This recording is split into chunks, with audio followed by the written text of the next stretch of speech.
Bitcoin வாங்குறதுக்கு பெஸ்டான time பாத்தீங்கன்னு சொன்னா 10 வருஷத்துக்கு முதல் வந்திக்கு அதுல நிறைய பேர் வாங்கல. அடுத்த பெஸ்டான டைம் எப்ப வரும்னா இன்றைக்கு தான். ஓகே, ஏன்னு சொல்லி இந்த வீடியோல ஃபுல்லா கதைக்க போறேன். இந்த வீடியோ ஃபுல்லா பாருங்க.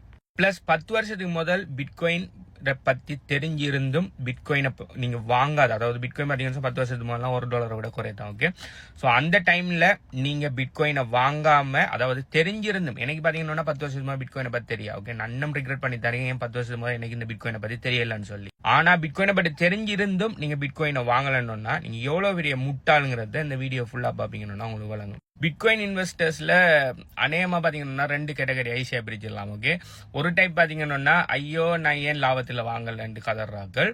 2வது கேட்டகரியை பாத்தீங்கன்னா ஏன் நான் விலை கூட இருக்கக்குள்ள செல் பண்ணலன்னு சொல்லி கதறாக்கள். ஓகே, ஆனா என்ன பொறுத்த வரைக்கும் உங்கள்ட்ட இருக்கிற பிட்காயினை அது எவ்வளவு பெரிய லாபத்தில் இருந்தாலும் நீங்க விப்பீங்கன்னா நீங்க பெரிய ஒரு முட்டாள்தனம் தான் பண்ணிட்டு இருக்கீங்க. ஓகே, நீங்க எந்த கிரிப்டோ கரன்சி எடுத்தாலும் நீங்க ட்ரேட் பண்ணலாம், அதுல ஒரு பிரச்சனையும் இல்லை. நீங்க விலை குறையக்குள்ள வாங்கி விலை கூடியக்குள்ள வித்து நீங்க லாபம் எடுக்கலாம். ஓகே, அதுல ஒரு பிரச்சனையும் இல்லை. ஆனா பிட்காயினை நீங்க ட்ரேட் பண்ணீங்கன்னா நீங்க ஒரு முட்டாள் என்ன பொறுத்த வரைக்கும். ஓகே, ஏன்டா பிட்காயின் பாத்தீங்கன்னா இன்றைக்கு ஆல்மோஸ்ட் $100,000, அது குறைஞ்சி ஓடி ஆல்மோஸ்ட் கிட்டத்தட்ட $100,000 தாண்டி திரும்ப இப்ப 80 அந்த ரேஞ்சில் ட்ரேட் ஆயிட்டு இருக்கு. Still almost $100,000. ஓகே, ஆனா பிட்காயின் பாத்தீங்கன்னு சொன்னா இன்னும் கொஞ்ச நாளையில $1 million டச் பண்ணும். அப்படின்னு சொன்ன அர்த்தம் இப்ப பிட்காயின் நீங்க வாங்குறது நாளைக்கு பிட்காயின் $1 million டச் பண்ணக்குள்ள கம்பேர் பண்ணக்குள்ள 90% சீப்ல இருக்குது.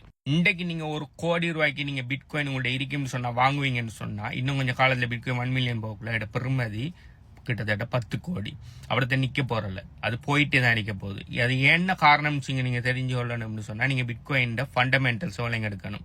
பிட்காயின் ஏன் ஒரு இன்ஃபிளேஷனுக்கு எகெயின்ஸ்டான ஒரு ஹெட்ஜ் உண்டு, நம்ம பாவிக்கிற நார்மல் கரன்சியில இல்லாத என்ன விஷயத்த பிட்காயின் ஃபுல்ஃபில் பண்ணுது, என்ன பெஸ்டான விஷயங்கள் இருக்குது, ஏன் அது ஃபிக்ஸ் சப்ளை, ஏன் இன்னும் கொஞ்ச காலத்துல கவர்மெண்ட்ஸ் பேங்க்ஸ் எல்லாமே பிட்காயின் அடாப்ட் பண்ணுவாங்கன்னு சொல்லி எல்லா விஷயமுமே அது எல்லாத்தையும் பார்த்துட்டு இருக்கேன். இப்ப நான் பிட்காயினை முதல்ல வாங்கக்குள்ள பிட்காயின் பிரைஸ் $6,000. ஆனா அந்த டைம்ல நான் போதிய அளவு வாங்கலன்னு சொல்லி எனக்கு இன்னும் ரிக்ரெட் இருந்துட்டே தான் இருக்கு. ஓகே, அந்த அளவுக்கு எனக்கு அந்த அளவுக்கு நாலேஜ் இல்லை. ஆனா இன்றைக்கு பாத்தீங்கன்னா நிறைய நாலேஜ் எடுத்தீங்க, அதனால என்னால எவ்வளவு கேள்மோ அவ்வளவுக்கு நான் பிட்காயின் நான் அக்யூமுலேட் பண்ணிட்டு இருக்கேன். ஆனா பிட்காயின் 6,000 இருக்கக்குள்ள சிலாக்கள் பாத்தீங்கன்னா ஏன் நான் பிட்காயின் $600 இருக்கக்குள்ள அக்யூமுலேட் பண்ணான்னு சொல்லி ரிக்ரெட் பண்ணாங்க இருக்காங்க.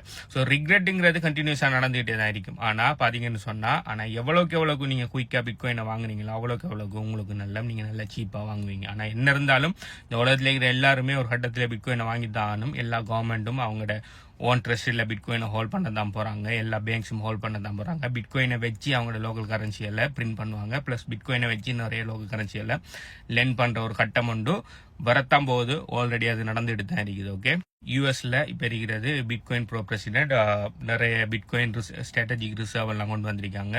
எல் சால்வடோர்ங்கிற நாடுல பிட்காயினை லீகல் டெண்டரா பாவிக்காங்க. லீகல் டெண்டர்னா நீங்க பிட்காயினை கொடுத்து அங்க இருக்கிற எல்லா ஷாப்லயுமே எல்லா விஷயத்துக்குமே நீங்க பிட்காயினை பாவிச்சு கொள்ளலாம்.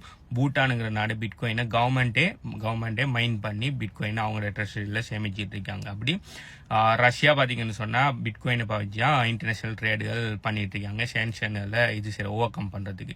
ஸோ பிட்காயின் பாத்தீங்கன்னு சொன்னா இன்றியமையாதது, யாராலையுமே தடுக்க முடியாது. பிட்காயினை பாத்தீங்கன்னு சொன்னா கடைசி 15 வருஷத்துல நிறைய பேர் அதை நிப்பாட்டுறதுக்கு தடுக்கிறதுக்கு அதுக்கு எவ்வளவு எல்லாம் போட்டாங்க, என்னென்ன கதை வந்தாங்க. ஸ்டில் பிட்காயின் இவ்வளவு காலத்துக்கு யாராலையுமே தடுக்க முடியல, இவ்வளவு காலத்துக்கு ஹெக் ஆகல, இவ்வளவு காலத்துக்கு சக்சஸ்ஃபுல்லா ரன் ஆயிட்டு 15 வருஷம் 16 வருஷமா. ஸோ இதில் நல்ல உதாரணம் உண்டு. 2018 பிட்காயின் 20,000 டச் பண்ணிட்டு கீழே வரக்குள்ள பாத்தீங்கன்னா நிறைய பேர் வந்தாங்க ஐயோ நான் பிட்காயின் 20,000 வித்திருக்கணும்னு சொல்லி. அதுக்கப்புறம் பிஎம் மார்க்கெட்டுக்குள்ள 2020 பிட்காயின் 8,000 டச் பண்ணக்குள்ள ஏன்டா நான் பிட்காயினை வாங்கலன்னு சொல்லி நிறைய பேர் கவலைப்பட்டாங்க. டச் பண்ணி திரும்ப மேல வந்தது. பிறகு இப்ப 2024 ஆல்மோஸ்ட் 100K டச் பண்ணி 108 கிட்ட போனிக்கு, ரைட்? ஸோ அந்த டைம்ல பாத்தீங்கன்னா ஏன்டா 24, 25 இந்த பீரியட்ல லாஸ்ட் பீரியட்ல ஏன்டா நம்ம 100K விற்கலாண்டு இப்ப கொஞ்சம் பேர் கவலைப்பட்டுட்டு இருக்காங்க. திரும்ப இப்ப கீழே குறைஞ்சு வந்திக்கோ, கீழே குறைஞ்சு 80K இருக்கு. ஐயோ நான் ஏன் வாங்கலன்னு சொல்லி திரும்ப பிட்காயின் 200K 300K 1 மில்லியன் போக்குல திரும்ப கவலைப்படத்தான் போறாங்க. இப்படி கவலைப்பட்டு இருக்கிறாங்க, கவலைப்பட்டு தான் இருப்பாங்க. ஆனா என்ன பொறுத்த வரைக்கும் நீங்க வாங்கின பிட்காயினை நீங்க விற்கீங்கன்னா நீங்க ஒரு முட்டாள்.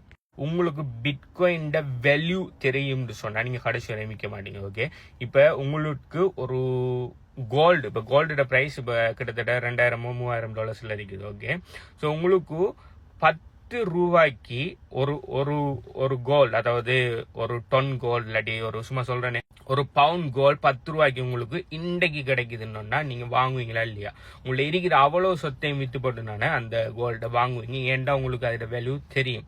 அதே மாதிரி தான் இன்றைக்கு பிட்காயின் கிட்டத்தட்ட 90%, மோர் தென் 90% சீப்ல இருக்கு. ஆனா அதோட வேல்யூ நிறைய பேருக்கு விளங்குதுல. என்ன காரணம், ஃபண்டமெண்டல்ஸ் யாருமே படிக்கிறதுக்கு ரெடி இல்லை. ஓகே, நாளைக்கு அடாப்ஷன் உலகம் பூரா இப்ப பாத்தீங்கன்னு சொன்னா பிட்காயின் அடாப்ஷன் 10% கூட இல்ல. நாளைக்கு அடாப்ஷன் 50% கிட்ட வந்தது பிறகு பிட்காயின் பிரைஸ் 1 மில்லியன் தாண்டி போனது பிறகு ஆல்ரெடி தெரிஞ்சிருந்து நம்ம வாங்கலையேன்னு சொல்லி ரிக்ரெட் பண்ற ஆளா இருக்க போறீங்களா? அப்படி இல்லைன்னு சொன்னா நீங்க இன்றைக்கே ஆக்ஷன் எடுக்க போறீங்கிறத நீங்க முடிவு எடுத்துக்கொள்ளுங்க. சிலாக்கள் இந்த பிரச்சனை உண்டு. பிட்காயின் பாத்தீங்கன்னா இப்ப ஆல்மோஸ்ட் 100K, இட் மீன்ஸ் 3 கோடிக்கு மேல போயிட்டு 3 கோடி என்கிட்ட பணம் இல்லையே பிட்காயின் வாங்குறதுன்னு சொல்லி சில கொலைப்படுவீங்க. நீங்க 3 கோடி இருந்தா பிட்காயின் வாங்கணும் இல்லை. நீங்க பிட்காயினை சத்தோசிஸ்ல வாங்கலாம், அதாவது சின்ன அமௌண்ட் கூட வாங்கலாம். உங்கள்கிட்ட இருக்கிற எவ்வளவு 5000, அதாவது $5 இருந்து மினிமம் வாங்க, $5-10 நீங்க வாங்கலாம். எவ்வளவு 1500 2000 ருபீஸ் ஸ்ரீலங்கன் ருபீஸ்ல இருந்தே வாங்கலாம். சின்ன அமௌண்ட்ல வாங்கலாம், உங்களுக்கு 7,7 சம்திங் கிடைக்கும். ஓகே, சின்னதுன்னு சொல்லி யோசிக்காதீங்க. நாளைக்கு அது வேற லெவல்ல போகக்குள்ள, அதாவது பிட்காயின் வேற லெவல்ல போகக்குள்ள நீங்க இன்வெஸ்ட் பண்ணினா சின்ன 5000-10,000 ருபீஸ் 7 லட்சக்கணக்கில் மாறதுக்கு நிறைய சான்ஸ் இருக்கு. It's not financial advice. உங்களோட ஓன் ரிசர்ச் எல்லாம் பண்ணிக்கொள்ளுங்க. இன்னொருத்தன் சொல்றாங்க அது ஒரு விஷயத்தை செய்யாம நீங்க உங்களோட ப்ராப்பர் ரிசர்ச் பண்ணிக்கொள்ளுங்க. ஓகே, இதை பத்தி நீங்க என்ன நினைங்க? நீங்களும் காலம்புரா ரிக்ரெட் பண்ண ஒரு முட்டாளா இருக்க போறீங்களா? அப்படி இல்லாட்டி இன்றைக்கு ஆக்ஷன் எடுத்து பிட்காயின் வாங்கி நாளைக்கு உங்களோட இது இன்ஃபிளேஷன், இந்த கவர்மெண்ட் கரப்ஷன்ல இருந்து உங்களோட ஃப்ரீடத்தை தடை போறீங்களான்னு சொல்லி கீழே காமெண்ட் பண்ணுங்க. பாய்.